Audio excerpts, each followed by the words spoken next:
Hey, what is up? In today's video, I will find out if the most hyped mousepad on earth is actually worth it. I got the Artisan Zero FX in extra large and in the newest color daidai or orange. Now, Artisan is a Japanese company that only makes mousepads, and they're by far the most popular pads used by pro Valorant players. Over 80% of them use this pad exclusively. Now, they have a reputation of making the highest quality and highest durability pads in the industry. Almost every new mousepad out there today is trying to copy some variant of an Artisan mousepad. Now, the mousepad ships flat, so you're not going to face any problem of rolling it out flat on your table. Unboxing is straightforward. You just peel it open and yank it out and you're good to go.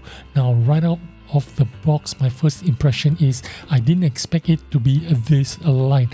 Now, I did some research. It says it weighs 9 ounces, so I weighed mine and mine weighed in at 6 ounces. It is as light as a feather, maybe 1/3 of the weight of my IKEA mousepad. This has the weight of like a shower sponge. Now, next is the quality of the surface, and the stitching is nothing I have ever experienced. The edges are actually lower than the pad itself, and this is something I've not ever seen in any other type of pad. Even the bottom of the pad is made of some very soft material, and you know, it keeps this pad very secure on the table. I literally have to peel it off my table, and it makes like a sticker sound when you're peeling painter's tape off your table, something like that. So why did I buy a $65 mousepad? Now, earlier this year when I was revamping my peripherals, I was adamant on finding a good value performance mousepad. After a few hits and misses, I ended up with what I thought was going to be my endgame pad with the greatest value, which is the IKEA pad. I was so happy with this pad, but now after 2 months, it's starting to fall apart on the edges. The top layer of the fabric is beginning to roll up from rubbing against my forearm, so much so that I have to put tape across the edge of the pad. Then the tape would stick to my arm and residue would build up on the tape line. This didn't really affect performance too much, but this was very annoying to even look at. IKEA would have had the best mousepad ever if only they spent the extra 50 cents or so to stitch the edges. The other issue I came up with that did affect the performance was it needed to be washed every 10 to 14 days. Now, where I live, the humidity year-round is very high, and the pad would steadily slow down, and if you wash the pad after 10-14 days of use, you would see a marked improvements in the smoothness of the glide. After you wash it, the pad would perform like new again for like the next 10-14 days. That was my only gripe with the IKEA pad. I didn't mind washing it every 10-14 days, but it was that annoying edges rolling up and separating from the foam that really did it for me. Even though it was $8, imagine at the rate I was going, I would have had to replace it every 2 to 3 months, and that was just no bueno. Now, back to the Artisan. I used it for about a week. You see me here playing the aim trainer. The last session I did, this is about after 7-8 days or whatever, 14 days playing with the aim trainer, and it costs almost 9 times more than the IKEA pad. But the question is, do you get 9 times more performance increase? I honestly don't believe it will, but I also believe the value of this pad is spread over different parameters and not just performance. It's about the presentation, the minimalistic flat packing, the materials used, the stitching of the edges, and the texture of the surface.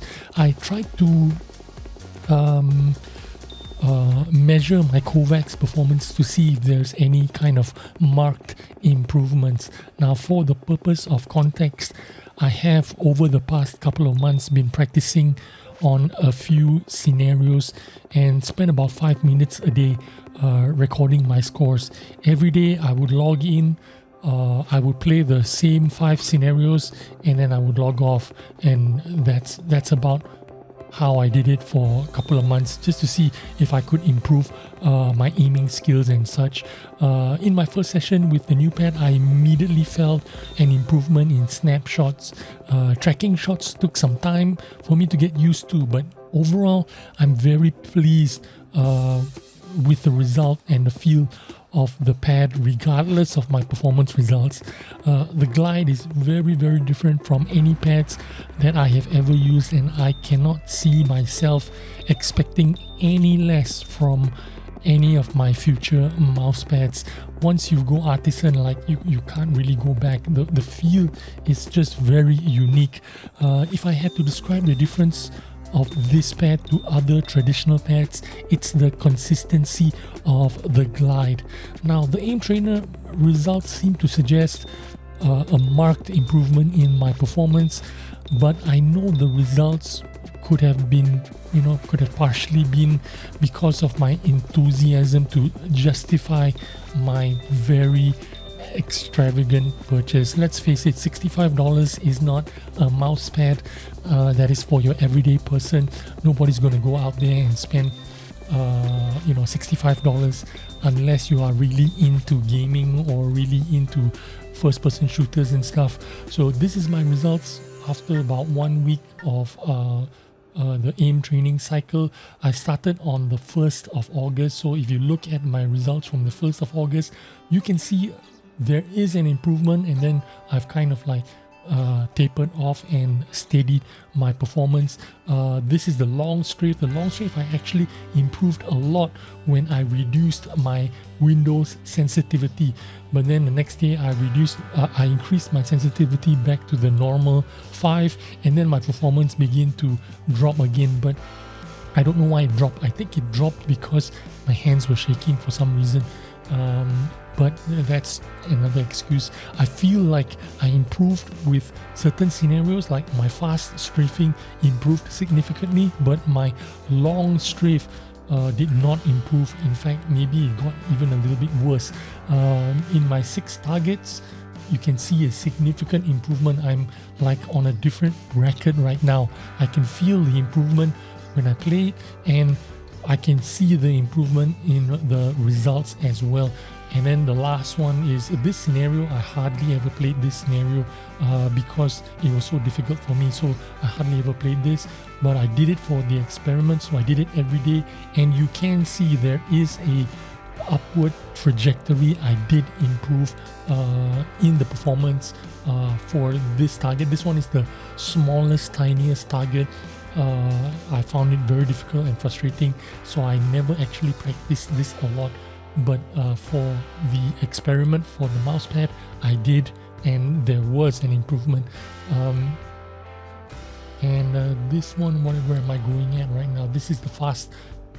This is the fast strafing scenario where you can see a very good marked improvement, and this one is the long strafe where you track your target for long periods. And I did improve on the first couple of days, and then I lowered the sensitivity and improved a lot.